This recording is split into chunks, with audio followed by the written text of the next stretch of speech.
Olá pessoal, tudo bem? Vamos seguindo aqui, né? Nossa aula 4, semana 4 aí para o segundo ano do ensino médio.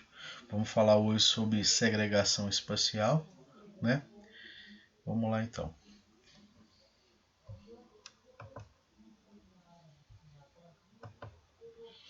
Bem, a segregação espacial. Essa segregação espacial, para a gente definir esse termo aí assim, nós temos que ter uma visão crítica do espaço, né? Ou seja, essa segregação espacial está facilmente vista, né, sobre nas desigualdades sociais presentes no espaço, né? Quando se fala em segregação espacial, lembra-se diretamente o que dessas desigualdades sociais que existem no espaço. Vamos ver a definição aqui para entendermos melhor. A segregação urbana, né, é um outro nome dado também à segregação espacial, também chamada de segregação socioespacial, refere-se à periferização ou marginalização de determinadas pessoas ou grupos sociais por setores econômicos, culturais, históricos e até raciais no espaço das cidades. No Brasil, alguns exemplos de segregação urbana mais comuns são a formação de favelas, habitação em áreas irregulares, cortiços e áreas de invasão. A favelização e a segregação urbana, dois processos que são diretamente ligados. Tais fenômenos são decorrentes das desigualdades socioeconômicas e de problemas de planejamento e gestão urbana. Além de serem resultante das contradições sociais, a formação de favelas contribui para a intensificação e reprodução da segregação de espaços socioespaciais.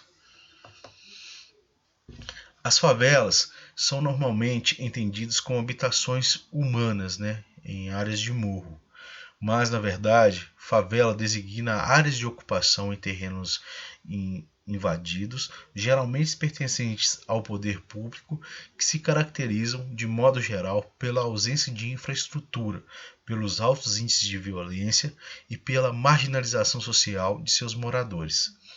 Na atualidade, o termo usado para designar esse complexo mudou de favela para comunidades.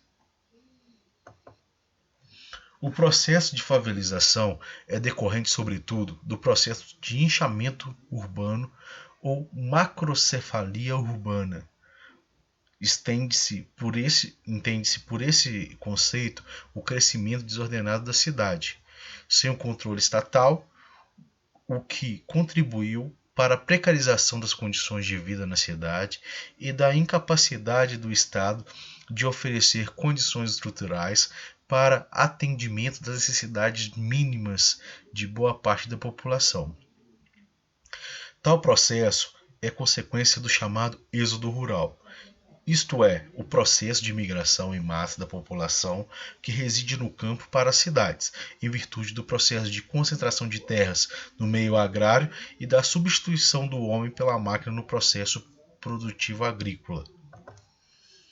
Pode-se dizer que a segregação urbana é a representação ou reprodução espacial e geográfica da segregação social, estando quase sempre relacionada com o processo de divisão e luta de classes, em que a população mais pobre tende a residir em áreas mais afastadas e menos acessíveis aos grandes centros econômicos. Esses espaços segregados, além do mais, costumam apresentar uma baixa disponibilidade de infraestrutura, como pavimentação, saneamento básico, espaços de lazer, entre outros. O principal modelo apontado pela literatura especializada, através de autores como Jean Locklin, Roberto Lobato Correia e Flávio Vilaça, para sua segregação urbana, é que parte da oposição entre centro e periferia constitui-se a partir da formação de novas centralidades. Basicamente, as cidades constituem-se a partir dos seus sítios ou espaços centrais, expandindo-se a partir deles. Neste interim, as classes economicamente mais abastadas tendem a localizar-se nas proximidades desse centro, uma vez que os espaços mais caros e valorizados, muitas vezes já ocupados por outras gerações dentro de uma mesma família. Com o passar do tempo, esses centros principais tornam-se sobrecarregados e inchados, né? E a evolução das técnicas vai permitindo que as práticas e serviços desloquem-se a partir de novos subcentros. Estes vão tornando-se mais valorizados, o que encarece o preço dos terrenos e eleva os custos sociais, proporcionando o afastamento da população mais pobre e a ocupação da população mais rica. O Estado age também nesse processo no sentido de oferecer a esses centros as melhores condições de infraestrutura, com uma maior diversidade de transporte, praças, áreas de lazer, entre outras. Dessa forma, essas áreas empregam mais do que as demais, o que proporciona uma maior mobilidade e atividade em seus espaços, incluindo os trabalhadores que residem nas periferias e que precisam deslocar-se para grandes faixas para exercerem seus ofícios. Além disso, as chamadas bordas das cidades amplia-se o crescimento desordenado dos bairros periféricos, além das favelas e das casas em áreas irregulares, como nas proximidades do curso d'água. Essas áreas são compostas por pessoas com baixos salários, com poucas condições de renda e que não possuem outra opção a não ser residir em locais com pouca infraestrutura, o que caracteriza a segregação urbana. Esse caso representa a segregação involuntária, né? Ou seja, a segregação involuntária é aquela que ocorre de forma planejada por parte dos seus atores, né? Ou seja, eles não planejam, né? Eles não planejam essa mudança, é uma mudança forçada, até mesmo pelas condições sociais e econômicas, né? Já esse tipo de segregação não pode ser confundida com a segregação voluntária, né? Também conhecida como autossegregação, que é aquela praticada por grupos economicamente mais ricos, né, que buscam afastar-se do inchamento das cidades, passando a residir em locais mais ou menos isolados, geralmente em grandes condomínios residenciais luxuosos. A segregação urbana, que podemos ver, revela as contradições econômicas e sociais da sociedade contemporânea sobre o espectro do espaço geográfico. Bem, aí eu coloquei alguma charge para a gente refletir um pouquinho, né? O que seria essa segregação involuntária, né? Aí mostra um senhor aí com o seu filho, né? Onde o filho fala: pai, eu quero morar naquele mundo, né? Ou seja, são dois mundos totalmente diferentes, né?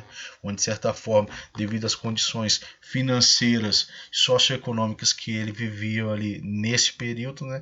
Ele acabou o quê? Tendo que migrar para uma área mais afastada, uma área periférica, né? Onde ele construiu a sua humilde residência lá. Já aqui temos uma comparativa, né? Uma imagem comparativa, onde nós temos a segregação involuntária, né? Onde de certa forma ali pessoas foram ocupando e transformando essa área, né, que está à nossa esquerda, né? Já à direita tem uma autossegregação, né, que seria onde as pessoas mais ricas saem das regiões centrais, vão em direção a essas áreas, porém lá constroem condomínios luxuosos. Temos um novo termo importantíssimo para a gente realizar nossas atividades, né? Seria gentrificação, né? O gentrification, né? Que é um termo do inglês. É o fenômeno que afeta uma região ou bairro pela alteração das dinâmicas da composição local, tal como novos pontos comerciais ou construção de novos edifícios, valorizando a região e afetando a população de baixa renda local. O processo de revitalização de dotação de infraestrutura de uma área por melhorias, né, onde há uma grande lucratividade alimentada pelas especulações imobiliárias. Ou seja, nesse esquema aqui embaixo a gente pode observar, né, onde de certa forma ocorreu uma revitalização, né, uma reforma ali e dotou uma área ali de infraestrutura, né, como água tratada, luz, né, asfalto, tudo isso acaba influenciando no valor do imóvel, né? E quem tende a lucrar com isso é quem? As imobiliárias, né? Onde de certa forma elevam o valor do imóvel naquele bairro, mas com isso exclui a população de lá. Por quê? Eleva-se também o custo de vida naquela região. Elevando-se o custo de vida, eles mais uma vez não conseguem permanecerem lá e acabam vendendo suas casas e indo morar em regiões periféricas. Bem, pessoal, seria isso aí, esses termos aí. Espero que vocês tenham gostado da aula aí. Um abraço, até a próxima aí. Grande abraço.